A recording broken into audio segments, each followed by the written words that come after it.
Greetings. Today we'll be learning about numbers, and this is a topic I think we all have enjoyed, some more than others, but particularly the children. Every time I go over the numbers with the children, I believe this is something that ends up sticking with them a little more.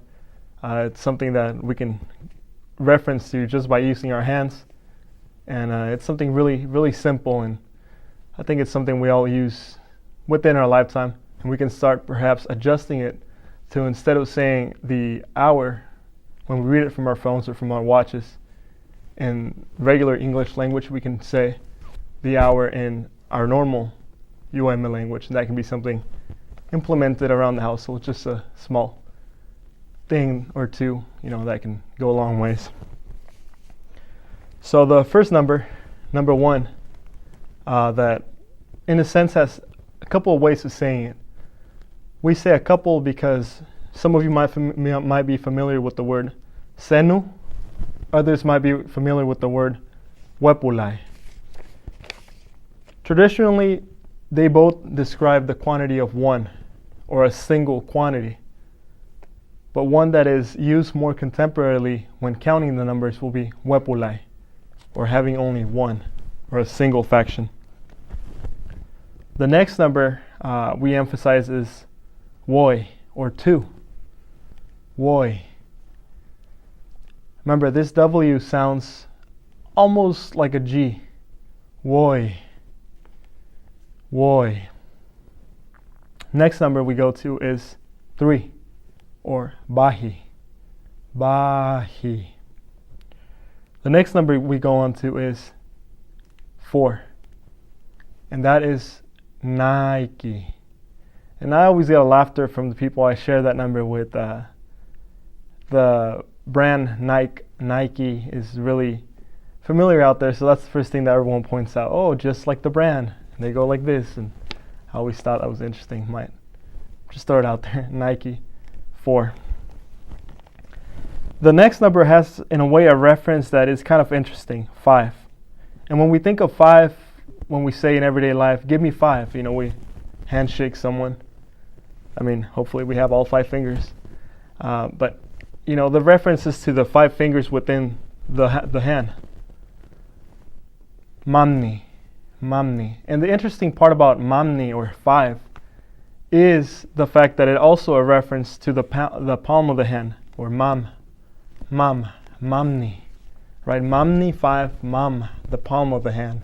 I thought that was an interesting reference that you might want to keep in mind.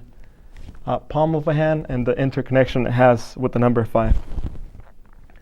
The next number is 6, or busani. Busani. The next number we use, and it's something that starts making more sense as you go along in UAII. 7, wabusani. Wabusani. Wabusani. After that, if you analyze the contexture of how our numbers are structured, you're going to realize that it is some way an addition and timetable for the following numbers after that. The number 8 is womamni. Womnike. Womnike.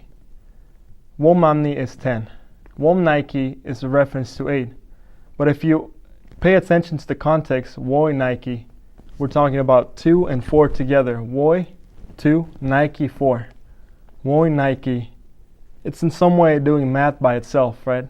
2 times 4, or 4 times 2, depending which way you see it. That will equal 8. 9 in itself is batani. Batani. Now 10, as you guys might understand, is womamni, or 2 times 5. So that will be it for numbers in a sense from 1 to 10. For example, now after we moved on from number 10, which is womamni, 2 times 5, or 5 times 2, whichever way you want to see it, the addition continues. So number 11 comes in as womamni ama senu. Ama senu. So that means 10 ama plus 1. So if you really understand the way our number system is structured, it is structured in more of a modern time perspective, a modern time way of seeing life. Before, in contemporaneous times when we didn't have a written system, when we didn't have the necessity of looking at time and saying, this is the time, or we have to be at this place at certain time. We have to know these numbers because we evolved from a capitalist society. None of this stuff was present in our language. So those were adaptations that came on with time.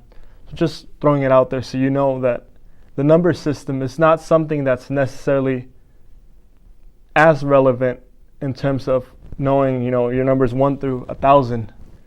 If you know your numbers 1 through 10, you can start putting these pieces together by using the knowledge that's already encrypted within the 1 through 10. So I appreciate your time and seeing this video, and hopefully you have fun while counting 1 to 10 with your kids and your family members. Thank you.